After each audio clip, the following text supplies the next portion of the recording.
Friends, अभी मैंने एक जेपीएससी फर्स्ट पेपर के लिए पीटी के लिए एग्रीकल्चर का मैंने एक छोटा सा वीडियो अपलोड किया है। उससे जाके ज़रूर देख ले मेरे प्लेलिस्ट में। और सबसे इम्पॉर्टेंट बात कुछ एग्रीकल्चर के लिए मैं आपको अभी शेयर करना चाहती हूँ। एग्रीकल्चर से जो क्वेश्चन पूछे जाते हैं, आपको पता है 6 क्वेश्चन पूछे जाते हैं, 12 नंबर के होते हैं फर्स्ट पेपर में, जो कि बहुत ही, मैं ये समझ सकती हूँ कि बहुत ही अच्छे क्वेश्चन होते हैं।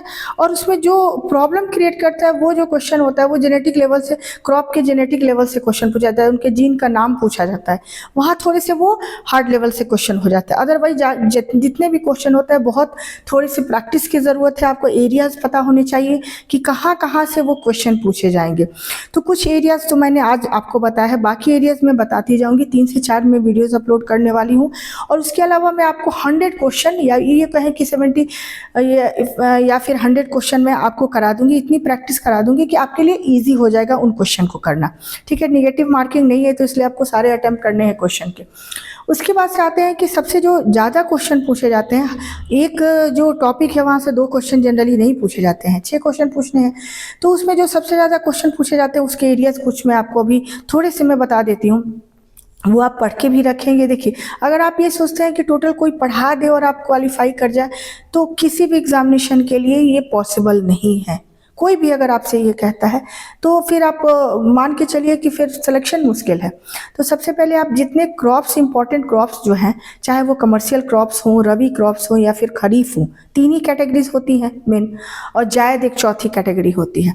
तो यहाँ से क्वेश्चन वैसे कैटेगरी नहीं पूछा जाता है कि कौन से जायद है, खरीफ है, कौन सा रबी है, ऐसा कुछ भी नहीं पूछा जाता। क्वेश्चन जो पूछे जाते हैं, एक तो बोटेनिकल नेम पूछा जाता है। गेहूं का botanical name 7th to 10th JPSC में पूछा गया है। ठीक है, तो बोटेनिकल नेम आपको 4-5 का याद करके रख लेना है। एक पैटर्न जानना चाहिए। वीट का कर लेंगे, आपको वीट पूछा जाए, शायद पूछा ना जाए। राइस का कर लेंगे, कॉटन का कर लेंगे, टी का कर लेंगे, कॉफ़ी, शुगर केन, जूट, ये इतने तो इम्पॉर्टेंट है। उसके अलावा आपको याद करने की, आप अगर करने की भी कोशिश करते हैं तो बहुत मुश्किल होता है ये याद करने में। बोटेनिकल नेम बहुत कॉम्प्लिकेटेड होता है। जोग्राफिकल नेम हो, ठीक है, zoological name, not geographical, zoological name हो या बोटेनिकल, बहुत ही कॉम्प्लिकेटेड होता है।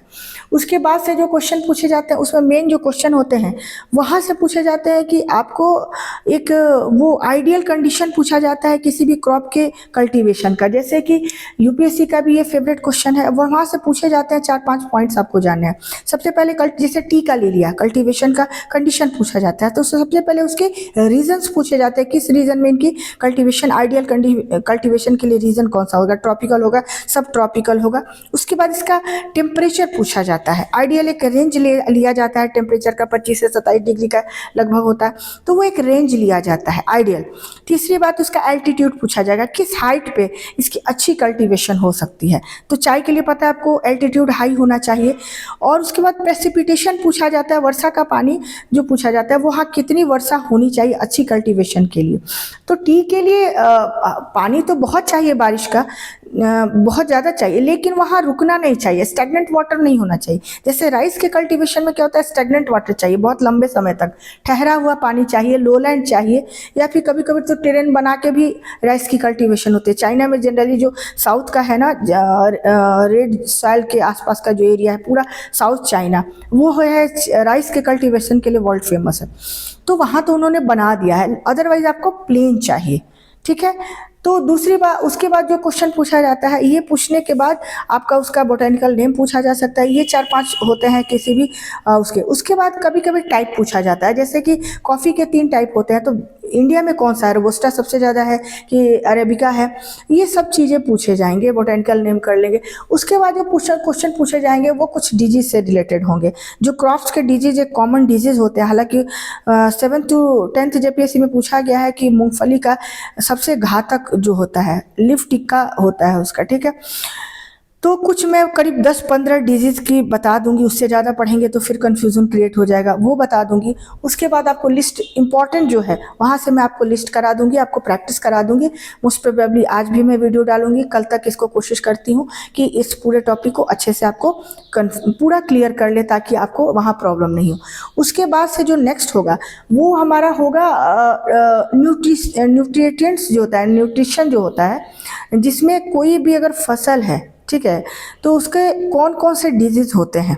पहले तो इम्पोर्टेंट डिजीज हो गया, किस आपको जो न्यूट्रिशन होता है उस किसकी कमी से होता है, सबसे ज़्यादा पूछा जाता है। और वो बहुत ही थोड़ा सा कॉम्प्लिकेटेड ये है, माइक्रो न्यूट्रिएंट्स होता है, मेजर उसका होता है, क्या होता है, तो ये 7-8 आपको बता दूंगी कि इसकी कमी से ये होता है। कभी कभी उसके सिम्टम्स भी पूछे जाता है कि क्रॉप में अगर इसके पीले पत्ते हो गए, ये रेड हो गए या ऐसे हो गए, चकते चकते से पत्तों में अगर हो गए, स्पॉट्स हो गए, तो कौन कौन सा डिजीज हो उसे कहा जाएगा या क्या होता है, ये भी पूछे जाता है। ये सारी चीज़ें मैं बता दूंगी और 70 से 100 क्वेश्चन की आपको प्रैक्टिस करा दूंगी ताकि आपका वो आराम से हो जाए। तो प्लीज़ आप मेरे जितना ज़्यादा हो सके, फिर वही रिक्वेस्ट है कि मेरे चैनल को सब्सक्राइब करें ताकि मैं मोटिवेट होती रहूँ, जल्दी जल्दी आपके लिए वीडियोज़ लाती रहूँ, और कमेंट जितना हो प्लीज़ कीजिए और देखते रहिए। Thank you.